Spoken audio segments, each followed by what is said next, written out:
તો અમદાવાદ પ્લેન દુર્ઘટનાનો ચોથો દિવસ થયો છે અને ડીએનએ સેમ્પલ મેચ થતાં મૃતદેહ સોંપવાની કામગીરી શરૂ કરવામાં આવી છે.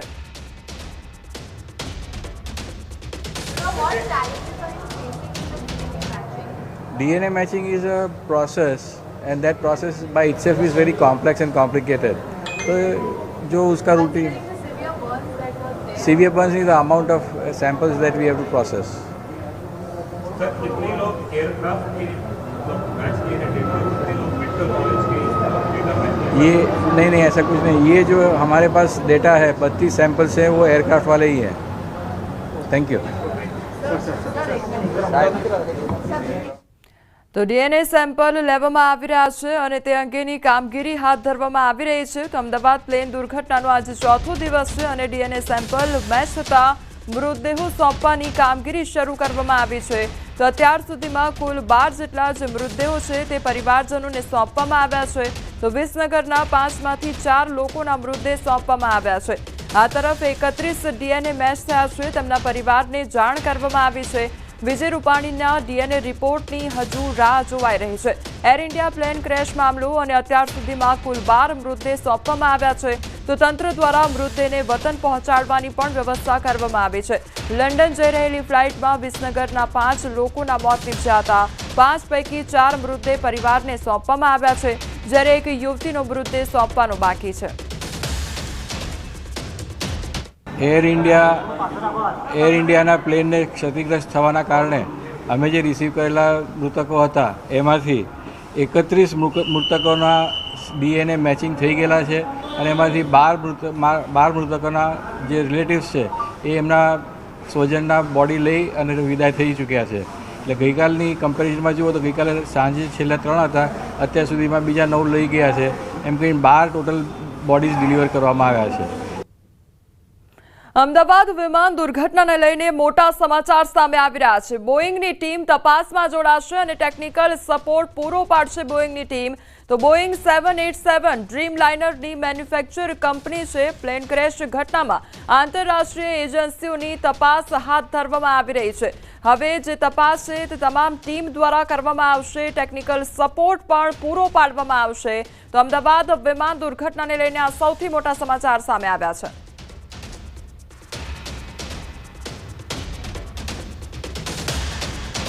સંવાદદાતા ઋત્વિજ અમારી સાથે જોડાઈ ગયા છે. ઋત્વિજ, અમદાવાદ પ્લેન ક્રેશ દુર્ઘટના બાદ હવે આ સૌથી મોટી ખબર, બોઈંગની ટીમ પણ હવે તપાસમાં જોડાશે. શું અપડેટ?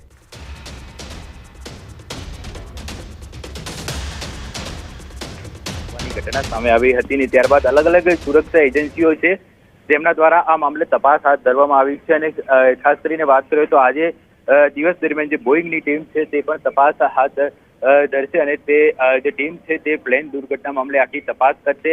ખાસ કરીને જે બ્લેક બોક્સ છે તેની અંદર પણ કેટલીક મહત્વની પુરાવાઓ મળી રહી છે, તેમાં પણ તપાસ હાથ ધરવામાં આવશે. એટલે આ સમગ્ર મામલે હવે તપાસની અંદર બોઈંગની ટીમ છે તે પણ જોડાયેલી છે.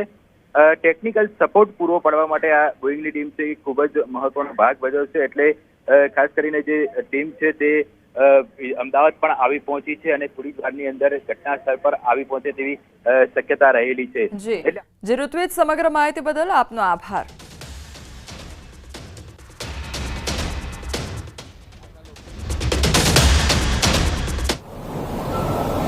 जो एयर इंडिया का प्लेन क्षतिग्रस्त हुआ था उसके जो पेशेंट हमारे पास थे उसमें से 32 लोगों के डीएनए मैच हो चुके हैं उनके रिश्तेदार के साथ और इन 32 सारे के सारे फैमिली को कांटेक्ट हो गया है. वो अपने सहूलियत के हिसाब से उनके बॉडी को लेने के लिए आएंगे और इस बीच 14 लोग थे जिन्होंने अपने रिश्तेदार की बॉडी कलेक्ट कर ली है. प्राइमरीली ये जो विस्तार है वो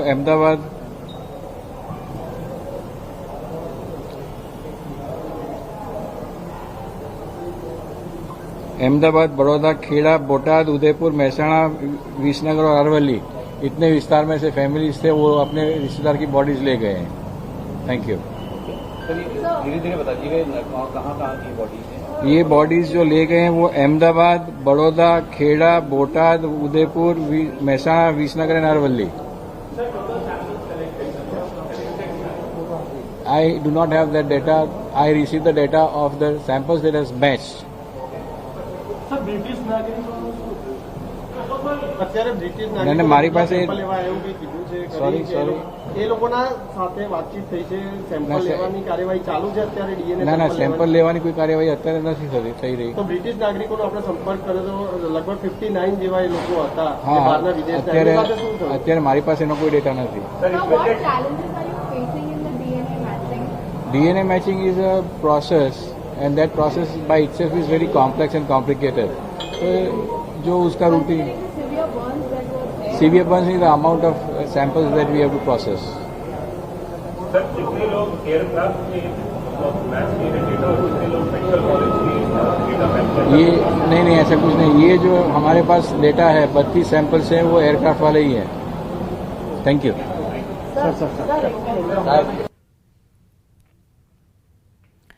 તો ડીએનએ સેમ્પલ એકત્રિત કરી દેવામાં આવ્યા છે અને અત્યારે ડીએનએ મેચ કરવાની જે કામગીરી છે તે કરવામાં આવી રહી છે. પ્લેન ક્રેશને લઈને સૌથી મોટા સમાચાર સામે આવી રહ્યા છે. 14 લોકોના મૃતદેહ સોંપવામાં આવ્યા છે ત્યારે તમામ 14 લોકોના નામની યાદી સામે આવી છે. ન્યૂઝ 18 પર પૂર્ણિમાબેન પટેલ જેઓ આણંદથી હતા, તો બાબુભાઈ હીરપરા જેઓ અમદાવાદથી હતા, તો વિમળાબેન હીરપરા કે જેઓ પણ અમદાવાદથી હતા. આ તમામ એ નામો છે કે જેમના મૃતદેહ સોંપવામાં આવ્યા છે. વર્દીચંદ મેનરિયા જેઓ ઉદયપુરના રહેવાસી હતા. બીજી તરફ સુભાષચંદ્ર અમીન કે જેઓ અમદાવાદથી હતા. કૃષ્ણાબેન પટેલનો મૃતદેહ પરિવારને સોંપવામાં આવ્યો છે. આ તરફ કલ્પનાબેન પ્રજાપતિનો મૃતદેહ પણ પરિવારને સોંપવામાં આવ્યો છે.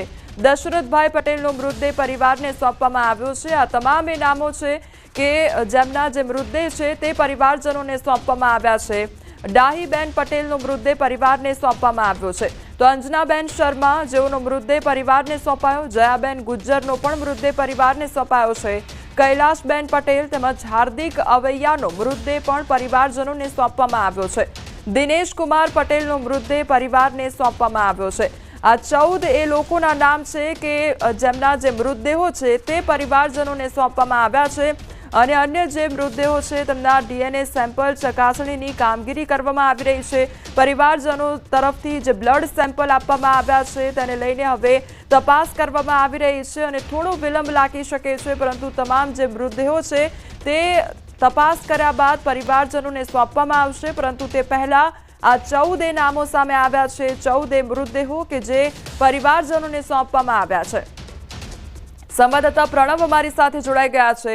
પ્રણવ, આજે દુર્ઘટનાને ચોથો દિવસ થયો છે અને ચોથા દિવસે 14 મૃતદેહોને પરિવારજનોને સોંપવામાં આવ્યા. શું અપડેટ?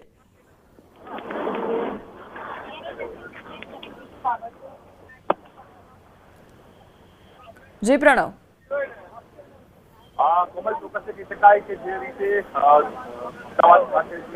કહી શકાય કે જે રીતે અમદાવાદ ખાતે જે પ્લેન ક્રેશ થયું તેની દુર્ઘટના બાદ જે સરકારે ત્વરિત તમામ જે પરિવારજનો છે તે પરિવારજનોના ડીએનએ ટેસ્ટ કરીને તે પરિવારજનોને જે મૃતદેહ થયા છે તે ડેડ બોડી છે તે આપવાની પ્રક્રિયા છે તે વધુ તેજ કરી છે. અને આજે પણ અમદાવાદ સિવિલ કેમ્પસની અંદર ખાસ કરીને તમામ જે પરિવારજનો છે, સ્વજનો છે, તેઓને ડેડ બોડી છે તે આપવામાં આવી રહી છે. જે ન્યૂઝલેન્ડ પાસે એક્સક્લુઝિવ માહિતી છે તે પ્રમાણે 14 એવા પરિવારજનો છે તેઓને ડેડ બોડી છે તે સુપરત કરી દેવામાં આવી છે. ખાસ કરીને સરકારે એ પણ અહીં વ્યવસ્થા કરી છે કે જે એક ડેડ બોડી છે તેના પરિવારજનો છે તેની સાથે જ પોલીસ સબ ઇન્સ્પેક્ટર, સાથે જ મહેસૂલી એક અધિકારી અને એક કાઉન્સિલ માટે એક અન્ય વ્યક્તિ, એટલે 3 વ્યક્તિ, અને સાથે જ એક પાયલોટિંગની જરૂર પડે તો પાયલોટિંગ આપવામાં આવશે.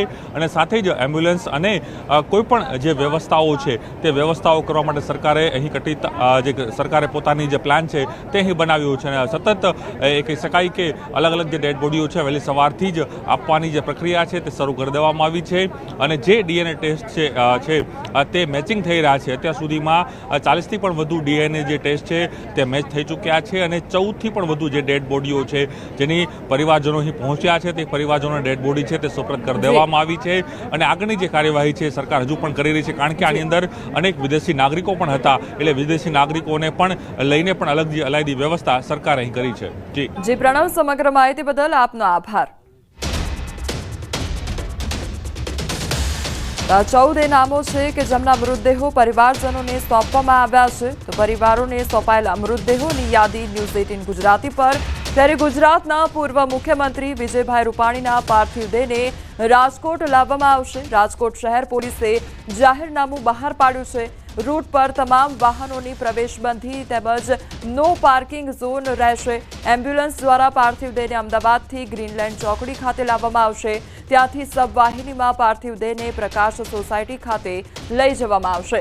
અંતિમ યાત્રા સમયે પણ વાહનોની પ્રવેશબંધી તેમજ નો પાર્કિંગ ઝોન લાગુ કરવામાં આવશે. રાજકોટ શહેરના ટી એસોસિએશનનો મોટો નિર્ણય સામે આવ્યો છે. વિજય રૂપાણીની અંતિમ યાત્રાના દિવસે શોકમય બંધ પાડવામાં આવશે. અંતિમ યાત્રાના દિવસે ચાની તમામ હોટલો બંધ રહેશે. તો ડીએનએ મેચ થયા બાદ રાજકોટમાં અંતિમ યાત્રા નીકળશે.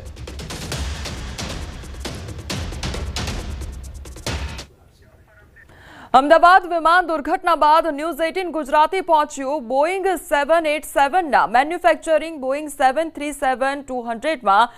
અહીં અમારા સંવાદદાતાએ કેપ્ટન ઉમંગ જાની સાથે ખાસ વાતચીત કરી છે, જેમાં પ્લેનમાં ફ્યુઅલ કેપેસિટી તેમજ ટેકઓફ વખતે કોઈ ખામી હોય તો લોકોના જીવ બચાવવા કેવા પ્રયત્નો કરવા જોઈએ અને મેડે કોલનો અર્થ શું થાય છે અને બ્લેક બોક્સ, આ તમામ વિશે કેપ્ટન ઉમંગ જાનીએ મહત્વની જાણકારી આપી છે.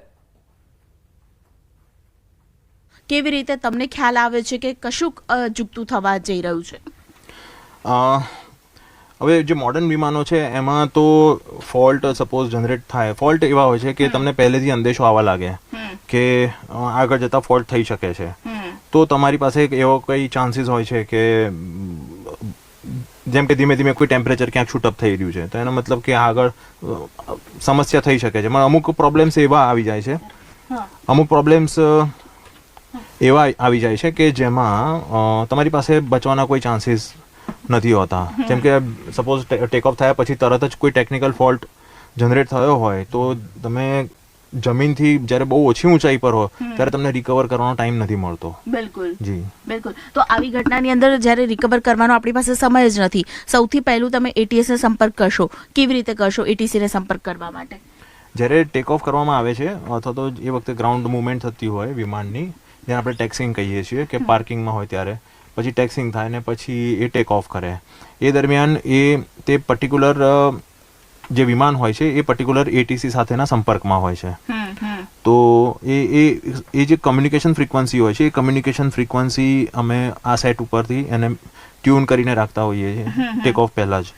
એટલે સપોઝ કોઈ ટેકનિકલ ફોલ્ટ ટેક ઓફ થાય પછી એવું થાય તો મેં તરત જ એટીસીને એ જ ફ્રીક્વન્સી ઉપર જાણ કરતા હોઈએ. અચ્છા, ઓરિજિનલી મતલબ આ આપણે જે જગ્યા પર બેઠા છીએ આ ઓરિજિનલ પ્લેન છે, તો ઓપરેશન જે રીતે તમારું થતું હોય છે, સૌ પ્રથમ તો જે ઘટના બની પ્લેન ક્રેશનો મામલો, ટેક ઓફ વખતે જ આ પ્રકારની ઘટના બની, તો જવાબદાર કારણો તમને શું લાગી રહ્યા છે કે શું થયું હશે? આમાં એવું છે કે વિમાનમાં એક બ્લેક બોક્સ કરીને હોય છે. તો જ્યારે એ બ્લેક બોક્સ શું કરે છે કે જ્યારે વિમાનમાં તમે સિસ્ટમ્સ બધી એક્ટિવેટ કરો ડિપાર્ચર પહેલાં, ત્યારે એના જે તમામ કન્ફિગરેશન્સ છે, એના જે ડેટા છે જેમ કે સ્પીડ છે, અલ્ટિટ્યૂડ છે, એટીટ્યૂડ છે, એનું ડાયરેક્શન વિમાનની, બધું જે કંઈ એના એન્જિન પેરામીટર્સને એ બધું એની અંદર સેવ થતું હોય છે. સાથે સાથે જે કોકપિટમાં જે વાતચીત થતી હોય એ વાતચીત પણ એની અંદર રેકોર્ડ થતી હોય છે. હા, એટલે કોઈ પણ સપોઝ આ પ્રકારની દુર્ઘટના થાય તો એ બ્લેક બોક્સ રિકવર કરવામાં આવે છે અને એમાંથી જે ફાઇનલી જે રેકોર્ડ નીકળે, જે ડેટા નીકળે એનું એનાલિસિસ કરીને ફાઇનલ રિપોર્ટ તૈયાર કરવામાં આવે છે. એટલે એ રિપોર્ટ જ કઈ સાચું કારણ કહી શકે કે કોઈ પણ દુર્ઘટના કેમ થઈ. અચ્છા કેપ્ટન, સામાન્ય રીતે આવી ઘટના જે બની, જે પ્લેન છે તેમાં ફ્યુઅલ કેટલું હોય છે જેને કારણે તાત્કાલિક તમે એક સ્થળથી બીજે સ્થળે જવું હોય, ફ્યુઅલની કેપેસિટી કેટલી હોય છે ને કેટલું હોય છે? ફ્યુઅલ કેપેસિટી એના ડિસ્ટન્સ ઉપર અને એન્જિનોના ફ્યુઅલ કન્ઝમ્પશન ઉપર ડિપેન્ડ કરે છે. કે તમે કયા રૂટ ઉપર જાઓ છો, ડિસ્ટન્સ કેટલું છે, તમારો ટ્રાવેલિંગનો ટાઈમ કેટલો છે અને તમારે અને એન્જિનો દ્વારા કેટલું ફ્યુઅલ પ્રતિ કલાક કન્ઝ્યુમ કરવામાં આવે છે. એટલે એ ડ્યુરેશનના આધારે નક્કી કરવામાં આવે છે કે વિમાનમાં કેટલું ફ્યુઅલ ભરવામાં આવે છે. નાનું વિમાન હોય તો અને ઓછું ડિસ્ટન્સ હોય તો ઓછું ફ્યુઅલ ભરવામાં આવે, એની ફ્યુઅલ ટેન્કની કેપેસિટી પણ ઓછી હોય છે. જ્યારે બહુ મોટું વિમાન હોય તો એમાં એક વિમાનમાં લાખો લીટર ફ્યુઅલ અંદર જેમ આપણે એવિએશન ટર્બાઇન ફ્યુઅલ જેને ATF કહીએ છીએ એ ભરવામાં આવે છે. એવી ડેડ બોડી મળી આવી એર હોસ્ટેસની કે જે નોટ એક્સેસિબલ એરિયામાં હતી, તો એ જગ્યા ઉપર નોટ એક્સેસિબલ એરિયા કયો છે કે જેમાં ખાસ કરીને આ ડેડ બોડી મતલબ એર હોસ્ટેસ ત્યાં ગયા હશે, એવો કોઈ એરિયા ખરો પ્લેનમાં? આમાં એવું છે કે વિમાન જ્યારે ક્રેશ થાય ત્યારે એ બહુ નાના નાના ટુકડાઓમાં વિભાજિત થઈ જતું હોય છે.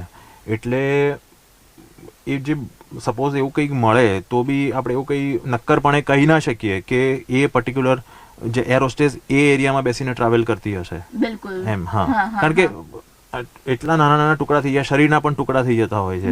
તો શરીરનો કયો એ ક્રેશ પછી કયો ટુકડો કયા ભાગમાં પડ્યો હોય એ આપણે કહી નથી શકતા. આ મશીન છે ને એની અંદર લાખો પાર્ટ્સ છે. એક વિમાન લાખો સ્પેર પાર્ટ્સને જોડીને એક વિમાન બને છે. તો નાનું મોટું કોઈ પણ હોય એ ચાલતું જ હોય છે. અને હા, અને એને તરત જ રેક્ટિફાઈ કરી નાખવામાં આવતું હોય છે. કોઈ આજે એક વિમાન બન્યું તો એ વિમાન 30-40 વર્ષ પછી જ્યારે એ ફેઝ આઉટ થશે એની વચ્ચે કોઈ પણ ખામી નહીં સર્જાય એવું તો આપણે એક્સપેક્ટ કરી જ ના શકીએ. કારણ કે આજે તમે કોકપિટમાં બેઠા છો અને કોકપિટમાં પણ તમે જોઈ શકો છો કે કેટલા બધા ઇન્સ્ટ્રુમેન્ટ્સ છે. આજે હું એમ કહું કે આપણે એક એક્ટિવા ચલાવીએ છીએ, આપણે એક 4-વ્હીલર ચલાવીએ છીએ, તો એમાં પણ નાની મોટી ખરાબી આવે છે.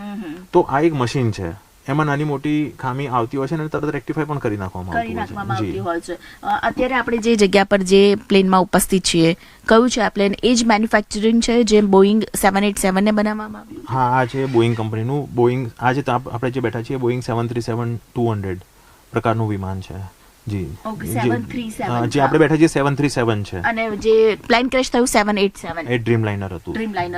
અચ્છા, અંતિમ સવાલ મારો એ જ રહેશે કે ફરી એકવાર જે પાયલટે જે પ્રકારની તૈયારી કરી હશે કે લેન્ડ કરવું છે મારે, કારણ કે એમાં બ્લેક બોક્સની અંદર સૂત્રો પાસેથી જે માહિતી મળી છે કે નો થ્રસ્ટ એટલે જોર નથી કરી રહ્યું પાયલટ ઉપર જવા માટે, તે પ્રકારનું પણ બ્લેક બોક્સની અંદર માહિતી છે.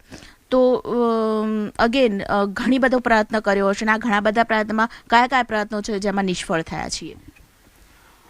એટલે આપનો પ્રશ્ન એ સંબંધિત છે કે પાયલટે શું એફર્ટ કર્યા હશે? હા, આમ જોવા જઈએ તો ટેક ઓફ તો થઈ ગયું. જ્યારે ઓબ્વિયસલી ટેક ઓફ થયું છે ત્યારે ઓલ ઓપરેશન્સ નોર્મલ હોય તો જ ટેક ઓફ થયું હોય. પણ ટેક ઓફ થાય એની પછી સપોઝ કોઈ ખામી સર્જાઈ હોય કે અથવા તો કંઈ પણ આવું કંઈ પણ બન્યું હોય તો પાયલટને મને એવું લાગે છે કે બહુ ઓછો સમય મળ્યો છે પાયલટને. પાયલટે બચાવવાની તો કોઈ પણ પાયલટ હોય એ દુર્ઘટના ના થાય એના માટે અંતિમ શ્વાસ સુધી એ પ્રયત્નો કરતા જ હોય છે. એટલે એમણે જે પાયલટ છે એમણે પણ પ્રયત્ન કર્યો જ હશે, પણ છતાં એમ કહીએ કે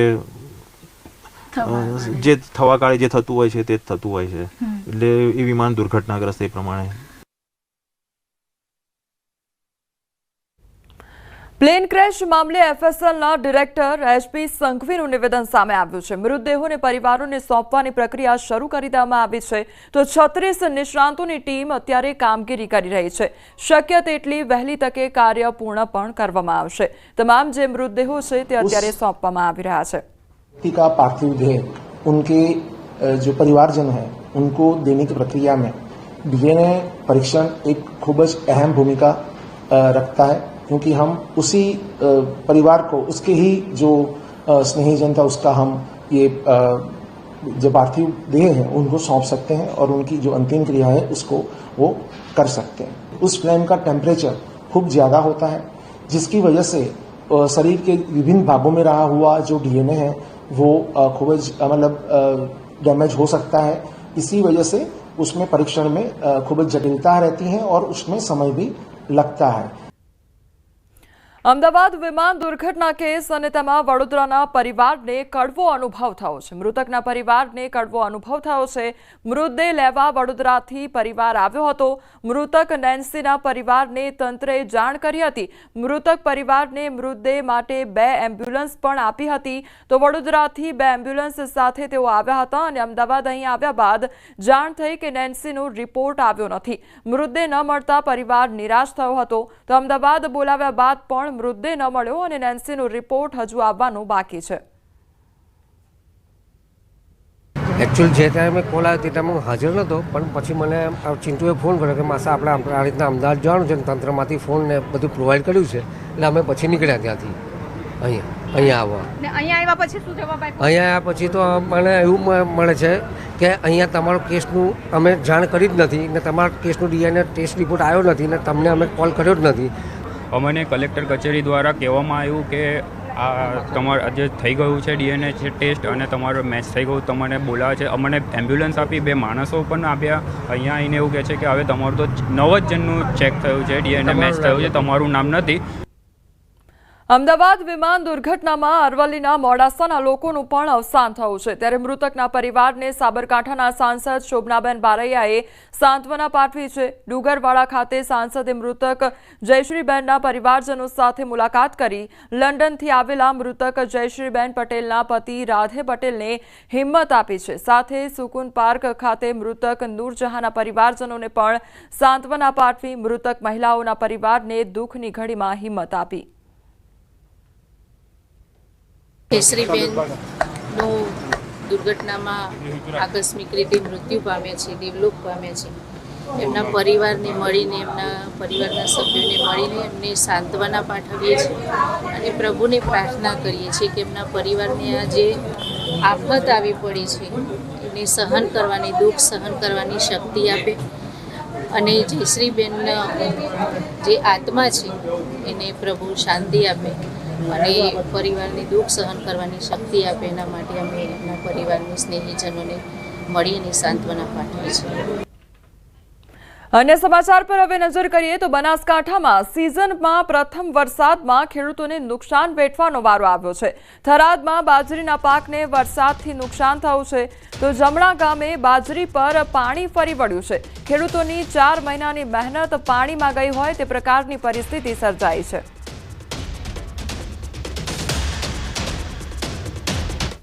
એ બાજરી કટિંગ કરેલી હતી એ પણ 2 દાડા મૂકી જાય અને જે ઘાસ હતું એ પણ બગડી જવાનું, કાળું પડી જવાનું છે. ઢોર ખાય એવું રહેવાનું નથી, પશુ ખાય એવું રહેવાનું નથી, એટલે નુકસાન તો ભયંકર. બનાસકાંઠાના થરાદ એપીએમસીમાં બેદરકારી સામે આવી છે. વરસાદમાં એપીએમસીમાં પલળી છે જણસ અને જીરું તેમજ બાજરીની જણસ પલળી જતા નુકસાન વેઠવાનો વારો આવ્યો છે. મોડી રાત્રે થરાદમાં 1 ઇંચ જેટલો વરસાદ ખાબક્યો, જેના કારણે ખેડૂતોને નુકસાન વેઠવાનો વારો આવ્યો છે તો જણસ પલળી ગઈ હોય તે પ્રકારની પરિસ્થિતિ સર્જાઈ છે.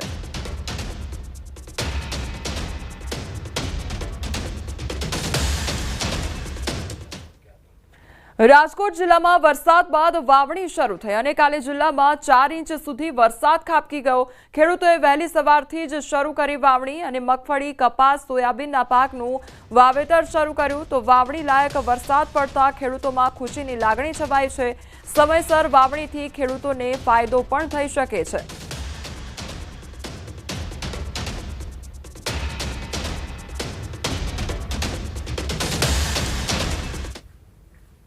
સુરતમાં વીજપોલમાંથી કરંટ લાગતા યુવકનું મોત નીપજ્યું હોવાનો મામલો સામે આવ્યો છે તો પાણીપુરીની લારી ચલાવતા યુવકનું મોત નીપજ્યું છે. વરસાદના કારણે વીજપોલમાં કરંટ પ્રસર્યો હતો અને તંત્ર પર પરિવારનો બેદરકારીનો આરોપ લગાવવામાં આવી રહ્યો છે તો વીજ કરંટ લાગવાને કારણે તેનું મોત નીપજ્યું હોવાનો મામલો સામે આવ્યો છે તો પાણીપુરીની લારી ચલાવતો હતો આ યુવક અને તેનું મોત નીપજ્યું છે.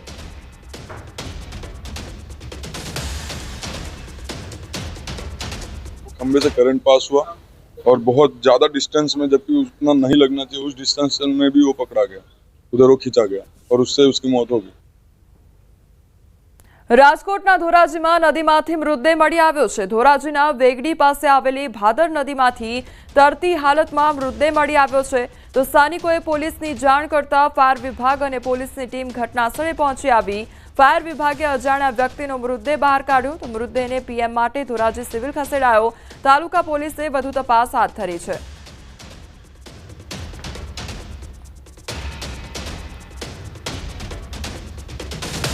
તો મૃતદેહ બહાર કાઢી પીએમ અર્થે ખસેડવામાં આવ્યો છે તો રાજકોટ ધોરાજીનો આ મામલો સામે આવ્યો છે કે જ્યાં ભાદર નદીમાંથી મૃતદેહ મળી આવ્યો છે તો મૃતદેહને પીએમ અર્થે ખસેડવામાં આવ્યો છે. વડોદરા જિલ્લાના ડભોઈના વણકરવાસમાં જીવતો વીજ વાયર તૂટ્યો હોવાની ઘટના બની છે. રોડ ઉપર ફટકા ફૂટતા હોય તે પ્રકારના દ્રશ્યો સામે આવ્યા હતા અને ફટાકડા ફૂટતા હોય તે પ્રકારના દ્રશ્યો સામે આવ્યા હતા। ત્યારે લોકોમાં અફરાતફરી અને ભયનો માહોલ જોવા મળ્યો હતો। સ્થાનિકોએ વીજ વિભાગને જાણ કરતા વીજ પુરવઠો બંધ કરવામાં આવ્યો હતો, તો સ્થળ પર કોઈ હાજર ન હોવાથી જાનહાનિ ટળી હતી। સમગ્ર ઘટનાનો વિડીયો અત્યારે વાયરલ થઈ રહ્યો છે। વડોદરા ડભોઈ વિસ્તારની આ ઘટના સામે આવી છે કે જ્યાં વણકરવાસમાં જીવતો જે વીજ વાયર હતો તે તૂટ્યો હોવાની ઘટના બની હતી।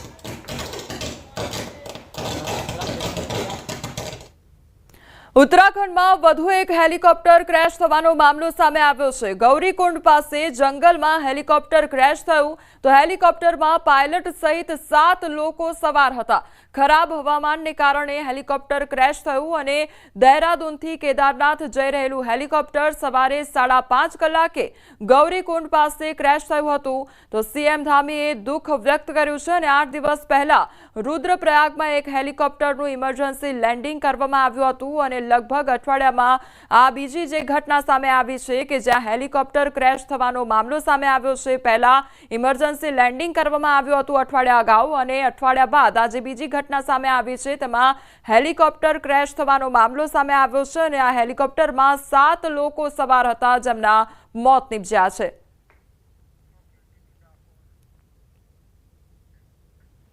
ડાકોર સીએચસી હોસ્પિટલમાં દર્દીઓની દોડાદોડીનો મામલો સામે આવ્યો છે। અધિક્ષક તૃપ્તિબેન શાહ અને આરએમઓ હોસ્પિટલ પહોંચ્યા, જ્યાં તેમણે 3જા માળે આવેલ તમામ વોર્ડની મુલાકાત લીધી છે। અધિક્ષક તૃપ્તિબેન શાહે જણાવ્યું કે વાવાઝોડાની હવાને કારણે વોર્ડ 15માં પંખો ફાયર સેફટીની પાઇપ સાથે અથડાયો હતો, તો પાઇપને નુકસાન થતાં આગ ઓલવવાનું જે કેમિકલ યુક્ત પાણી નીકળવા લાગ્યું હતું। ત્યારે લોકોએ પાણીને ગેસ સમજી લીકેજ થયું હોવાનું માની દોડાદોડી કરવા લાગ્યા હતા। ફાયરની જે સ્પ્રિંકલર છે ને એ તૂટી ગયું, એટલે એમાંથી પાણી અચાનક પડ્યું એટલે દર્દીઓ ગભરાઈ ગયા કે કોઈ પાઇપ ફાટી એવું કરીને, એટલે સિસ્ટરે બધાને નીચે જવાનું કીધું પણ દર્દીઓ બધા દોડીને છેક બહાર જતા રહ્યા। પછી અમારા એ લોકોએ તરત તાત્કાલિક પગલાં લઈ અને બધા જે કંઈ બંધ કરવાનું હતું પાણીનું એ બધું બંધ કરી દીધું અને ઘટના સ્થળે અમે બધા પહોંચી ગયા અને અત્યારે બધું વ્યવસ્થિત પતી ગયું છે।